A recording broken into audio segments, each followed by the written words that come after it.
The news now में आपका एक बार फिर से बहुत बहुत स्वागत है। और जिस तरह से कल देर रात जो है वो भारत की तरफ से पाकिस्तान पर एयर स्ट्राइक की गई है और इसमें जो आतंकी ठिकाने थे उनको ध्वस्त करके जो है उनकी कमर तोड़ने का काम किया गया है, उसको लेकर पूरे देश में जो है लोगों में इस वक्त खुशी की लहर है। और अगर बात करें तो सांबा के इस वक्त हम एक सीमावर्ती इलाके में मौजूद है और यहाँ पर लोगों में किस तरह की प्रतिक्रिया है, क्या लोगों के दिमाग में चल रहा है जो एयर स्ट्राइक हुई है, उसको लेकर लोगों का क्या सोचना है, इस पर बातचीत करने के लिए हमारे साथ यहाँ पर सीमावर्ती इलाकों के लोग मौजूद हैं। मैं सबसे पहले आपसे जानना चाहूंगा कि ये जो रात को कार्रवाई की है भारत सरकार ने, भारतीय सेना ने, इसको आप किस तरह से देखते हैं और किस तरह का फैसला था ये? पहले तो हम नरेंद्र भाई मोदी जी का दिल से शुक्रिया अदा करते हैं कि उन्होंने जो एयर स्ट्राइक की है बहुत अच्छा किया, क्योंकि जो पाकिस्तान है उन्होंने कश्मीर में धर्म पूछ के लोगों को निर्मित हत्या की। अगर मेरे तो ये कहना नरेंद्र भाई मोदी जी से कि अगर अभी थोड़ा सुधर जाता पाकिस्तान तो ठीक है, अगर नहीं सुधरता तो इससे भी बड़ी कार्रवाई की जाए जो कि नक्शे से ही पाकिस्तान खत्म हो जाए। रोज का कभी आर्मी, इंडियन आर्मी पे, कभी बीएसएफ पे, फोर्सों पे अटैक करता रहता है और धर्म पूछ के, मेन बात है धर्म पूछ के। तो नरेंद्र भाई मोदी से मेरी यही गुजारिश है कि अगर सुधर जाता है तो ठीक है, नहीं तो इसके ऊपर इतनी बड़ी कार्रवाई की जाए कि जो धरती से ही नामो निशान मिट जाए। जंग जैसे हालात जो है वो बनने को हैं, क्योंकि पुंछ में काफी नुकसान हुआ है, पाकिस्तान की तरफ से भी जवाबी कार्रवाई की गई। अगर जंग जैसे हालात बनते हैं तो हमारे लोगों को क्या? हम भारत सरकार के साथ हैं और आर्मी वालों के साथ हैं। कभी भी जरूरत पड़े हमारे जितने भी जंग यूथ हैं आर्मी के साथ कंधे से कंधा मिला के खड़े लड़ाई के लिए तैयार हैं। कभी पीछे हटने वाले नहीं हैं। इनका साथ पूरा देंगे हम, कहीं भी जरूरत पड़े, दिन में रात में कभी जरूरत पड़े हम इनके साथ हैं और देश के साथ हैं।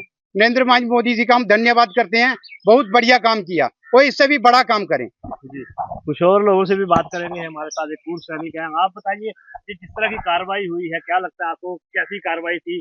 और जो ये रात को एयर स्ट्राइक करके आतंकी ठिकानों को ध्वस्त किया गया है, पाकिस्तान को सबक सिखाने की कोशिश की गई है, सीमा के लोग इसको किस तरह से देख रहे हैं? भाई साहब, मैं तीनों सेनाओं का धन्यवाद करता हूँ और सलूट करता हूँ जो हमारे शेर गे जिन्होंने ये काम को अंजाम दिया, और उस सरकार को भी सलाम ठोकता हूँ, सलूट करता हूँ कि जिन्होंने हमारे तीनों सेना को फ्री हैंड दिया और जैसे इन्होंने ये काम किया है, दिल खुश करने वाला काम किया है। देखो, मौत तो होती है, जब हमें कैंसर होता है तो उसके लिए दवाई खाना पड़ती है तो बाल जड़ेंगे, इसलिए नुकसान अपना भी होता है, उनका भी होगा।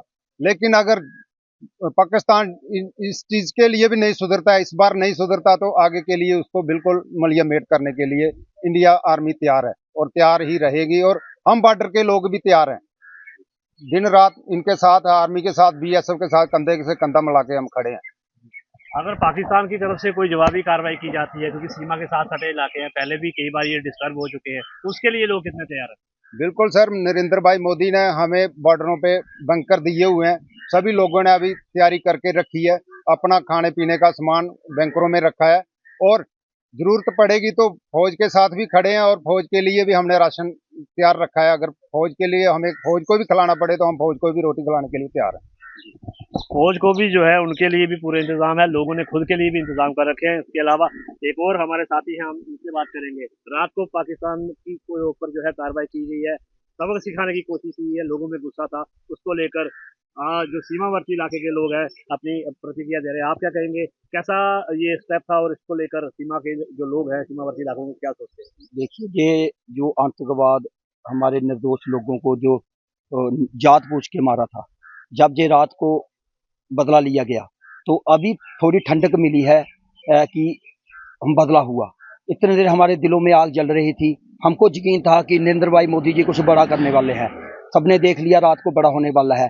आने वाले दिन में हम अपना नरेंद्र भाई मोदी जी, राजनाथ सिंह जी, अमित शाह जी का धन्यवाद करते हैं, जिन्होंने इस कमीने देश को मुंह तोड़ जवाब दिया और आतंकवाद को, उनमें और हमें ये फर्क है, उन्होंने, हमारे इंडियन आर्मी ने जितने भी लोगों को मारा है वो आतंकवादी है, उनके आतंकवादी के जो ठिकाने थे वहां पर हमले किया और हमारे इन्होंने निर्दोष लोगों को मारे। ये सीधा सीधा हमसे नहीं लड़ सकता है पाकिस्तान। ये आए दिन कुछ ना कुछ ऐसी हरकतें करता है, हमारे निर्दोष लोगों को मारता है। उसका जवाब देने के लिए हमारा पूरा हिंदुस्तान एकजुट है और हम अगर और माहौल बिगड़ते हैं तो हम खुद जाके बॉर्डर पे इनके साथ, अपने आर्मी के साथ इनके साथ कंधे से कंधा मिला के चलेंगे और पाकिस्तान का नामो निशान यहाँ पर अगर जैसे जंग जैसे हालात बन रहे हैं, क्योंकि पाकिस्तान पर भरोसा नहीं किया जा सकता है, अगर उनकी तरफ से कोई जवाबी कार्रवाई की जाती है तो हमारे लोग कितने तैयार हैं? हम बिल्कुल तैयार हैं। हमारे पूरा परिवार, पूरा इलाका, पूरा बॉर्डर, क्या पूरा हिंदुस्तान तैयार है। पाकिस्तान की औकात ही क्या है कि हम हमसे जंग कर सके। उसका बहुत चोरी छिपे निर्दोष लोगों को मार सकता है। आमने सामने जाके आपने देख लिया 65-71 से जब भी इन्होंने अभी इधर की हर जगह मुक्की खानी पड़ी। हमारा मुकाबला ये सीधी जंग से नहीं कर सकता है। ये सिर्फ आतंकवाद की फैक्ट्री चलाता है और निर्दोष लोगों को चोरी छुप के बाहर करता है। सामने सामने इसकी जरूरत नहीं है कि हमसे जंग जीत सके। ये तो हमारा एक दिन भी नहीं का। हम अभी सुबह का काम है, शाम का खाना हम पूरे लोग लाहौर में खाएंगे अगर जंग हुई तो। पाकिस्तान की इतनी जरूरत नहीं है कि इंडिया आगे एक दिन भी ठहर सके। तो ये है सांबा के सीमावर्ती इलाके के लोग। इनका कहना है कि पाकिस्तान की इतनी जरूरत नहीं है कि वो सीधी जंग जो है वो पाकिस्तान से लड़ सके, लेकिन फिलहाल जिस तरह से रात को भारत की तरफ से पाकिस्तान के ऊपर एयर स्ट्राइक की गई है, लगभग 9 जगहों पर जो है वो एयर स्ट्राइक करके आतंकी ठिकानों को ध्वस्त किया गया है और कुछ आतंकी को मार गिराया गया है। उसको लेकर सीमावर्ती इलाके क्या पूरे देश भर के लोगों ने जो है वो राहत की सांस ली है और इस पूरी एयर स्ट्राइक की कार्रवाई को लोगों द्वारा सराहा जा रहा है। तो फिलहाल सीमावर्ती इलाकों में किस तरह की लोगों की प्रतिक्रिया थी, उसको लेकर ये सीधी अपडेट हम आपके साथ साझा कर रहे थे। ज्यादा अपडेट्स के लिए आप जुड़े रहें जन न्यूज़ नाउ के साथ।